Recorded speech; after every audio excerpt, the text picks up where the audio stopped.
Thank you very much, Your Excellency and dear brother, Hey Gengob,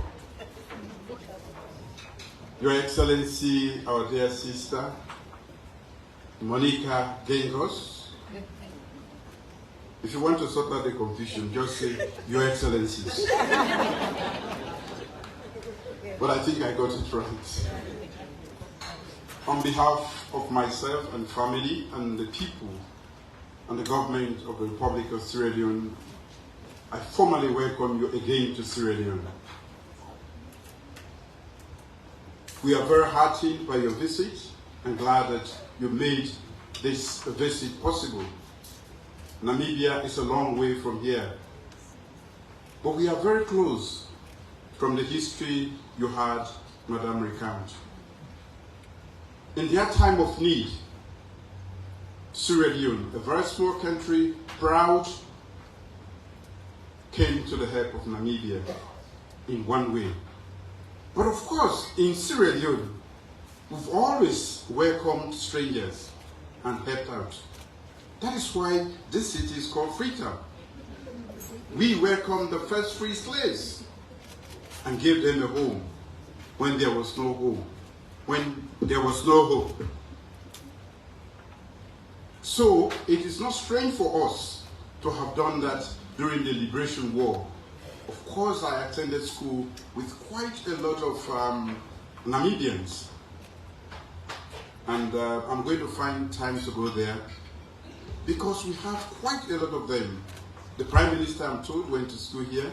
I think even the Foreign Minister and a lot of others who are now in places, in high places in the government of Namibia.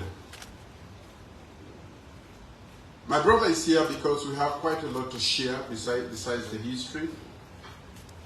We think that to develop, there must be conversations among African leaders. We need to dialogue more. We need to compare notes. They have a very effective fishery sector or the industry that brings, I think, billions, if not millions of dollars to Namibia. The meat sector is also very big, good in agriculture, and they also do diamonds. There are good examples that we can share. Patima Maada Bio.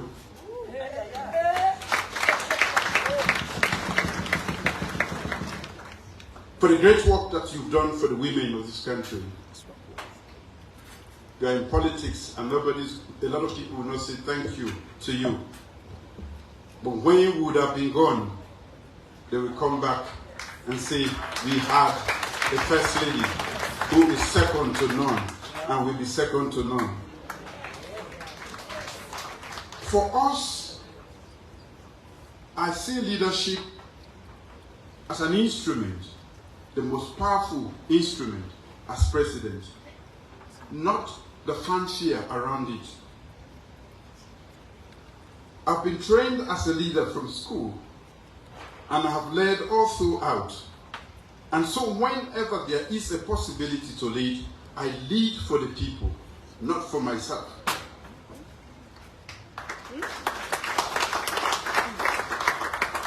The cause we are here to celebrate, which is human capital development, the welfare of the girls, we are talking about women. Before they become women, they must be catered for in their formative ages. When they go to school, the most successful women have been nurtured, catered for, educated, and that is how they become the powerful women that they become and serve the world. When I talk about women, some men become nervous. But I always say this, I've been raised by women. I lost my dad when I was 4. So I didn't have a man figure in my home. So if I am who I am a product of women. We have not experimented. Quite a lot of people fear women. Of course, you know, they talk quite a lot. But beyond that, they are good people. They are best partners. Don't mind their paradox tendencies. We have to. They constitute more than 51% of our population. And in this country, everybody talks about development and around the world. How would you want to develop a country leaving more than 51% of your population in the kitchen or at the back? You are not fair to yourself. That is lip service. And that is where I come from. If we empower them, then we will have the quantum, the number, and then embark on development, and we will achieve. So that is why I believe that women should be empowered. Of course, as Mrs. Gangos said, 30% is small, but you have to have a beginning. And that is where we have started. And the women folk of this country have to accept and take on the task.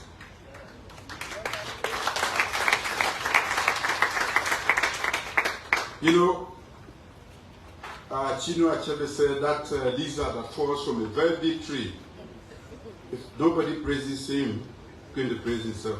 That's why you see the lizard always make it like this when they fall from the tree.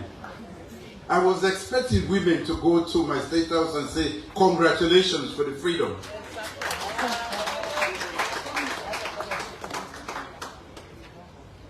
I was expecting women to really know that the freedom that they deserve and require to be equal partners in development has only started.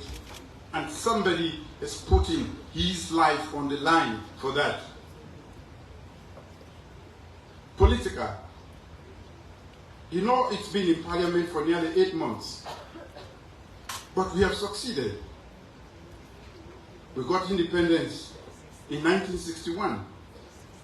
Now we are beginning to get independence for women in 2022. This is liberation. You have to recognize that, and you have to play your part. I don't see you helping us push this agenda. That is my frustration, and I must say it. I don't often talk, but when I talk, I say the truth. So I want women to come forward and help us push. We have enjoyed the place of dominance for a long time, men, including myself. Even when I give the 30%, I don't want women to contest against me this time. The 30% are for parliament. I will give them a part of the cabinet. They will be shaved outside, but when I wait first. So the women have to be part of this. Truly speaking, when men understand women very well, then you don't have to fear them. You only need to know them, and you have great partners at home and for development, personal development and national development. That is what we are failed to do as a people, and that is what I am pushing and pushing. Madam, I give very little limit. I tell her, explore as far as you can. Make sure you remain within the confines of the law. What is the standard expectation people have of women as First Lady, but they should have the freedom to explore too. So when she came up with this idea to build a hospital, which is a government responsibility, and said we have to do it because you come from the military, it started off as a small project. Now it is getting larger and larger and larger, but for a good reason. And that is why I want to thank all of you who have supported this project. for the past 4 years, and who we continue to support it. She is building an edifice that will serve as a hospital for all of us, not just the soldiers, not even maybe for her or her children, but for all of us.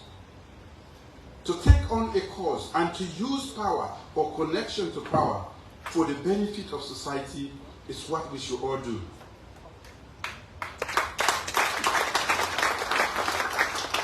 When I chose to pay for every child to go to school, I did so fully knowing that it is a very expensive venture. But ladies and gentlemen, people are dropping out of school for as little as $10, $20, $30. And sometimes the handbags that you carry is $5,000, $2,000. That is so many kids dropping out of school hanging on your shoulder there.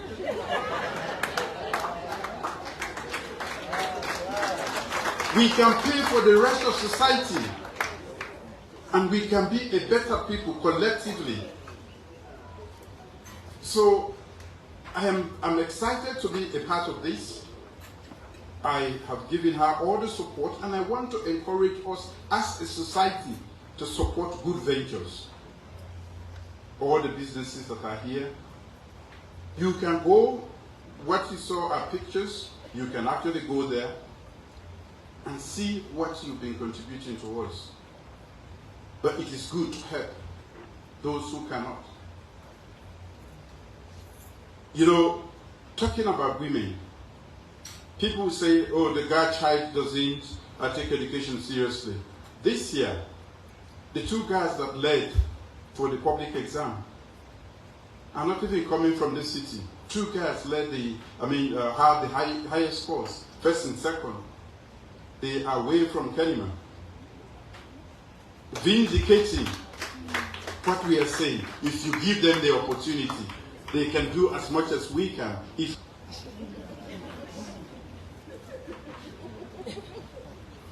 Not so? Who are they there? No, you're really small, but the voice plenty.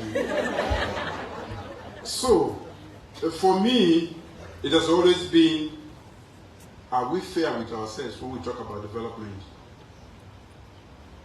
No. You cannot keep more than 50% of your energy in the kitchen and then think less than 40%, less than 50% is going to prepare you. The rate of development will be slow. You are not being inclusive. So ladies and gentlemen, you are here for a worthy cause, and I truly want to thank all of you for willingly giving out all throughout the years and to even come here. It is not always that we get to see one another. But tonight, as the year comes to an end, we are here to celebrate a worthy cause, to support women, to encourage women to be part. As my sister was saying, let's give the girls a chance. Let's not give their hands in marriage.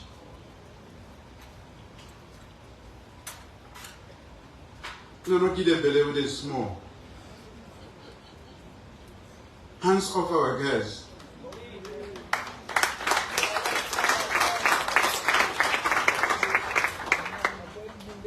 The simplest example I can give always is, if you have a woman who can bring, and you also can bring, Plaba not plenty in a house. It's easier. And there are times things could go wrong with you, and she will be the breadwinner. But when the two of you are contributing, not only in resources, but also ideas, and that is why it is good to dialogue. That thing of saying, a man no more gets sense. In fact, some man they will get and they go send and go down first before they reach the house. That woman they alive? That man they didn't send and go down before they reach the house. My app reach the house so soon. That is why we are supporting the women through Munafa and the other things, micro credit. I've had a pleasant experience, a lot of pleasant experiences with women in terms of how they do things, their tenacity, how strong they are in getting things done. Sometimes we make a lot of noise too and make macho, but very soft in. And some women can look very soft out, but very strong in, and they can take you through very difficult patches in life. So why not bring the two together? It's a beautiful thing. So ladies and gentlemen, I'm pleased to have my colleague, my friend and brother, far from Namibia, and the wife, to witness this occasion and to be with us and to honor this occasion. Truly speaking, I'm very delighted. I'm happy that they came. We share a lot of knowledge. We share a lot of things together in terms of governance. He's senior. He has been in governance much more than I have. So is the wife. And this is how we build up ourselves in order to make Sierra Leone a better place. On that note, ladies and gentlemen, may I now crave your indulgence to rise, please, and drink to the health of the great relationship between the Republic of Sierra Leone and the Republic of Namibia. Cheers.